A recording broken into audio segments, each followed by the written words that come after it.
राजस्थान का जैसलमेर जिला भाटी रियासत के नाम से जाना जाता है। भाटी सिरदारों के लिए जाना जाता है। भारत के पश्चिम में होने की वजह से पश्चिम की ओर से आने वाले आक्रमणकारियों के साथ में लगभग इन्हीं राजपूतों के द्वारा सबसे पहले लोहा लिया जाता रहा है। और वर्तमान के अंदर तो इलेक्शन के अंदर एक रविंद्र सिंह भाटी नाम की नवयुवक नव चेहरे ने इस भाटी नाम को विश्व पटल पर चर्चित कर दिया है। हाँ, लेकिन मैं आज जो बातें करना चाह रहा हूं कि जिस जैसलमेर को अपन जानते हैं, वो जैसलमेर का किला, वो किले का निर्माण कैसे हुआ, किस प्रकार से यहाँ पर भाटी सरदारों की रियासत स्थापित हुई, उसको लेकर के थोड़ी सी बात करने जा रहा हूं।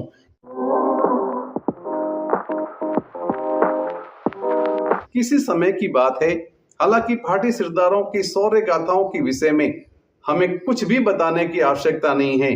इनका इतिहास शौर्य पराक्रम के लिए जाना जाता है। किसी समय के अंदर इन वीरान रेगिस्तानी जंगलों के अंदर एक कांक नदी बहा करती थी और कांक नदी के किनारे पर एक प्रदेश हुआ करता था जिसका नाम था लुद्रवा। इस लुद्रवा देश की धरती को उत्तर भड़ किवाड़ के नाम से जाना जाता था। उत्तर भड़ किवाड़ का मतलब ही होता था कि भारत के अंदर अगर प्रवेश करना है तो सबसे पहले भारत के इस पश्चिमी उत्तरी भाग के अंदर जैसलमेर के किले के द्वार को तोड़ करके अंदर जाना पड़ता था। और यही कारण था कि इसको उत्तर भड़ किवाड़ के नाम से जाना जाता था। यहाँ के ये भाटी सरदार बड़े ही लड़ाकू प्रवृत्ति के थे। अपनी जान हथेली पर रख करके सदा चला करते थे, इसलिए इनसे लड़ना और भिड़ना कोई पसंद भी नहीं करता था। हर व्यक्ति चाहता था इनसे बच के निकलने की। आज जिसे अपन जैसलमेर के नाम से जानते हैं, किसी समय में वहां पर एक देवराज जी करके पार्टी हुआ करते थे और एक और नाम था विजयराज जी। ये दोनों ही बड़े सुरमा हुए। रेगिस्तानी क्षेत्र था, इतनी बड़ी कोई संख्या नहीं थी, छोटी मोटी इनकी रियासतें थी। बहुत कम संख्या में होने के बावजूद भी ये गजब के लड़ाके थे। देवराज जी एक बार पवार राजपूतों के साथ में युद्ध लड़ते हुए ये वीर गति को प्राप्त हो गए और उनके वीर गति को प्राप्त होने के बाद में उनके जो पुत्र थे जिनका नाम था विजयराज जी, उनके वीर गति प्राप्त होने के बाद में उनके पुत्र विजयराज जी ने उसका बदला लेने के लिए पवारों की थार रियासत के ऊपर आक्रमण कर दिया और आक्रमण करने के बाद में उस रियासत को अपने राज्य के भीतर मिला लिया। मामला केवल यहीं खत्म नहीं होता है, थार रियासत को अपने अंदर मिला लिया। जैसा मैंने आपको बताया था कि इतने भयंकर लड़ाके थे कि इनसे लड़ना भिड़ना कोई पसंद ही नहीं करता था।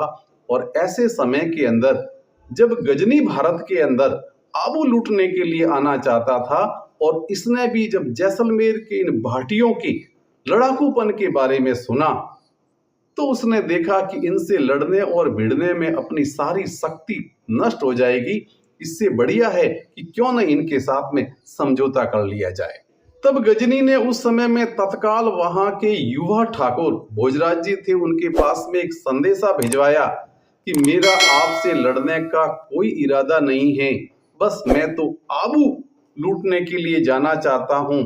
अगर आपकी इजाजत हो, आप अपने रियासत से मुझे जाने की इजाजत देते हैं तो मैं आपके रियासत में किसी प्रकार की कोई नुकसान या कोई लूटपाट नहीं मचाऊंगा। किसी प्रकार का आपके साथ में मेरे को शत्रुता करने में कोई इच्छा नहीं है। और इस प्रकार के प्रेम भरे प्रस्ताव को सुन करके भोजराज जी ने उसको सहर्ष ही स्वीकार कर लिया। तब गजनी ने उनके सामने एक शर्त रखी कि मेरी एक शर्त रहेगी कि आप मेरे आबू तक जाने के समाचार आप आबू तक नहीं पहुंचाएंगे, इतना काम आपको भी करना पड़ेगा। भोजराज जी ने सीधे मन से उस बात को भी स्वीकार कर लिया। ये समाचार जैसे ही राजमाता को मिले तो राजमाता ने भोजराज जी को बुला करके कहा कि बेटा, सुना है कि गजनी आने वाला है, आक्रमण करने वाला है। तो उस बात को सुन करके और भोजराज जी ने कहा कि हाँ माता, आने वाला है। तो माँ ने पूछा वो कितनी दूरी पे होगा? तो वहाँ जैसलमेर के अंदर मेढ़ों का माल करके एक जगह हुआ करती थी। उसने कहा कि ठीक है, मेढ़ों के माल तक पहुंच गया होगा। माँ का अगला सवाल था, बेटे फिर तुम इतने शांतचित्त होकर के कैसे बैठ सकते हो? क्या तुम्हें किसी प्रकार का कोई खतरा या डर नहीं है? भोजराज ने कहा कि माँ गजनी ने मेरे साथ में संधि कर ली है कि बस मुझे एक छोटा सा काम करना है कि मुझे आबू रोज ये संदेश पहुंचाने की आवश्यकता नहीं है। इसके बदले के अंदर वो लुद्रवे की धरती पर किसी प्रकार की लूटपाट नहीं करेगा, जनता को कोई क्षति नहीं पहुंचाएगा, किसी प्रकार की इस राज्य को हानि नहीं पहुंचाएगा। हम दोनों के बीच में संधि हो गई है, इसलिए मैया हमको घबराने की आवश्यकता नहीं है। और इस प्रकार से सीधे सरल सा जवाब 15-16 साल के उन भोजराज जी के मुख से सुन करके माँ एक टक जो है भोजराज जी के आंखों को ताकती रह गई। उनके मन में अनेकों प्रकार के प्रश्न पैदा होने लगे कि बेटा, क्या तुम विजयराज लांजा के ही पुत्र हो? क्या तुम उसी सूरवीर के पुत्र हो जो अकेला ही मैदान में लड़कर शत्रुओं के दांत खट्टे कर दिया करता था? क्या बेटा, तूने मेरा ही दूध पिया है? क्या तुम वही भोजराज हो जिसने अपनी छोटी सी 8-10 साल की अवस्था के अंदर बड़ी बड़ी लड़ाइयां जीती थी? बहुत सारे प्रश्न उसके मन के अंदर उठ रहे थे, लेकिन माँ कुछ बोली नहीं। माँ के मन में यही बात बार बार आ रही थी कि नहीं, या तो ये सत्य है या फिर सत्य झूठ हो गया है, या फिर झूठ सत्य होने का अभिनय कर रहा है। इन सारे प्रश्नों को टटोलने के बाद में राजमाता के मन के अंदर उनका मन फड़फड़ाने लगा, उनके होठ हिलने लगे, अलग अलग प्रकार के प्रश्न मन में पैदा होने लगे। उनका ध्यान अपने वैधव्य के वस्त्रों की तरफ आकर के अटक गया। वो सोचने लगी कि लुद्रवे का भाग पलट गया है, अन्यथा इस वैधव्य के दिनों में मुझे ऐसे दिन क्यों देखने पड़ते? मैं सती होने के लिए इसलिए रुक गई थी कि इस पुत्र का प्रसव करूं और उसके बाद में लुद्रवे की रक्षा के लिए एक राजकुमार सौंपूं। आज काश वे होती। अपने पति को याद करते हुए सोचती है, आज काश वे होते। सोचते सोचते राजमाता पवार के दुर्भाग्य से हारे हुए साहस के निराश होकर के एक निश्चित आह भरी। और इस प्रकार की स्थिति को देख करके फिर भोजराज जी ने माँ से पूछा, माँ क्या हुआ? तुम इतनी चुपचाप कैसे बैठी हो? क्या तुम्हें मेरी संधि पसंद नहीं आई?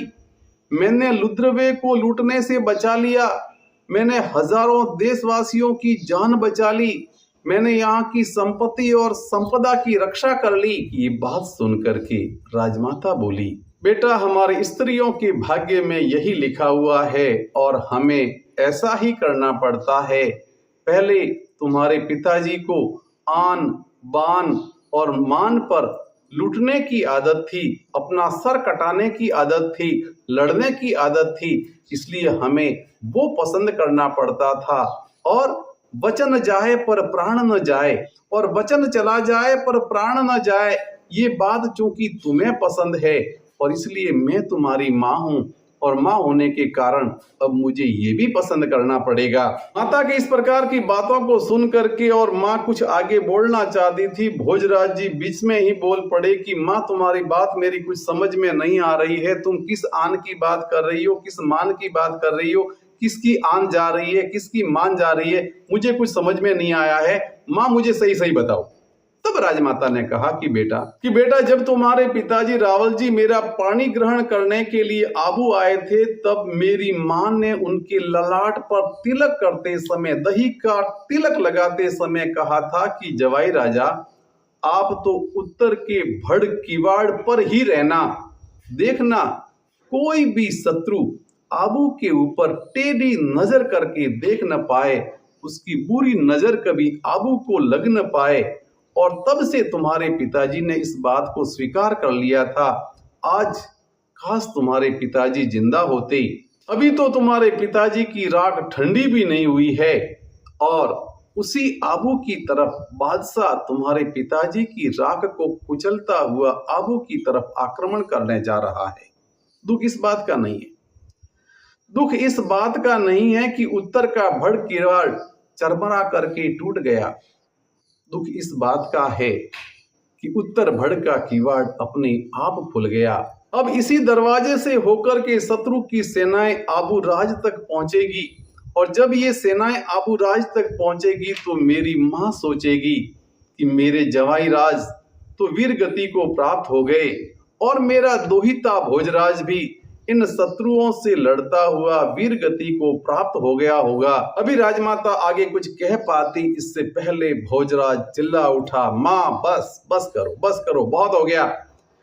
अगर आपने ये पहले ही कह दिया होता कि पिताजी ने ऐसा वचन दिया हुआ है, कोई बात नहीं, भोजराज अपने प्राण देकर के भी भूल सुधारने की क्षमता रखता है।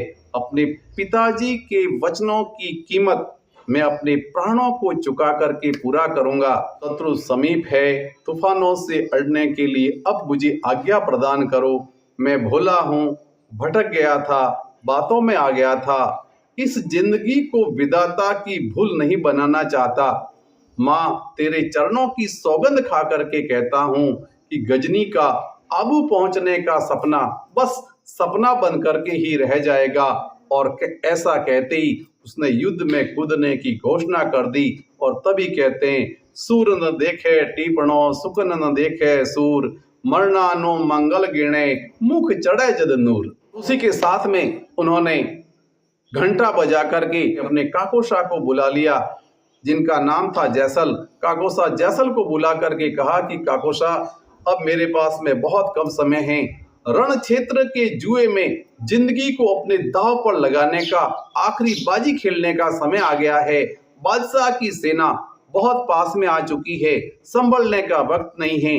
अब जैसा मैं कहता हूं आप वैसा कीजिए। आप जाकर के बादशाह की फौज में जाकर के मिल लीजिए, उसे विश्वास में लीजिए और मैं उसके खिलाफ बगावत करने जा रहा हूं, ये समाचार उसको आप दे दीजिए। काकोसा जैसल ने कहा कि नहीं, ऐसा नहीं हो सकता। उसने कहा, ये मेरी राजाज्ञा है और आपको इसका पालन करना पड़ेगा मेरे जीते जी। उसके बाद में आप इस जैसलमेर के लिए जो चाहें कर सकते हैं। ये समाचार जैसे ही वहां पर बादशाह को मिलेंगे, वो घात लगा करके लुद्रवे पे हमला कर सकता है और कुछ करे न करे वो मेरे प्राण हरने का प्रयास तो करेगा ही करेगा।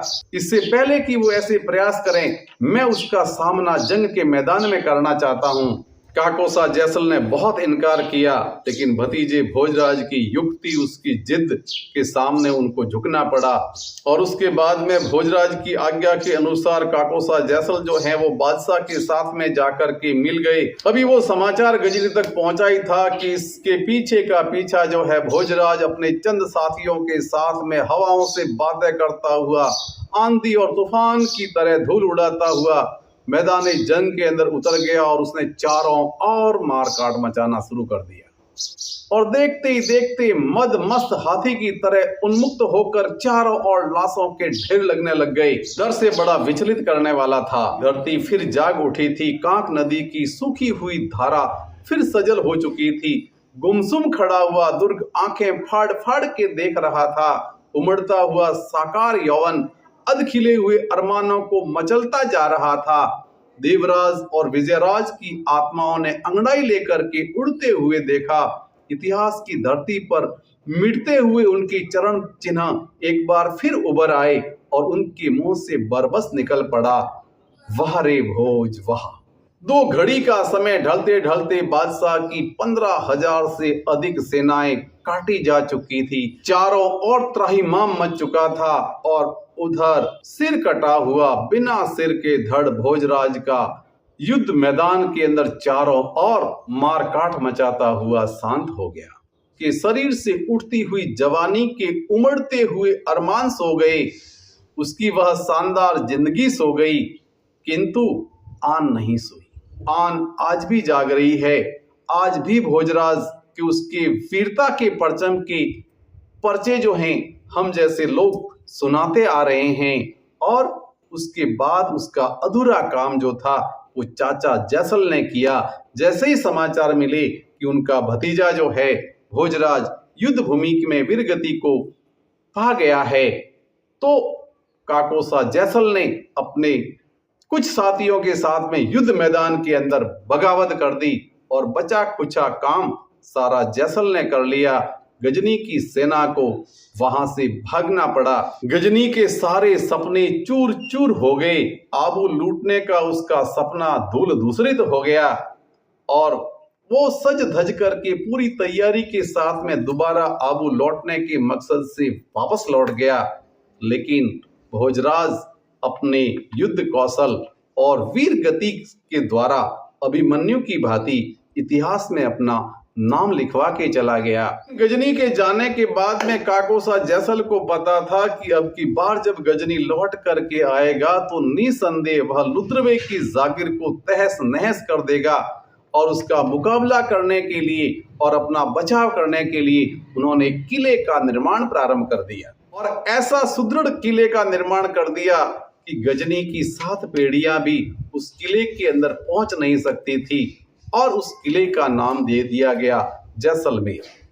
दोस्तों, समय परिवर्तनशील है, आता जाता है। लुद्रवे का दुर्ग मिट गया, जैसलमेर का दुर्ग जीर्ण शीर्ण हो गया, यह धरती भी जीर्ण हो जाएगी, पर ये कहानियां युद्ध के मैदान में प्राणों की आहुतियां कभी जीर्ण नहीं होंगी।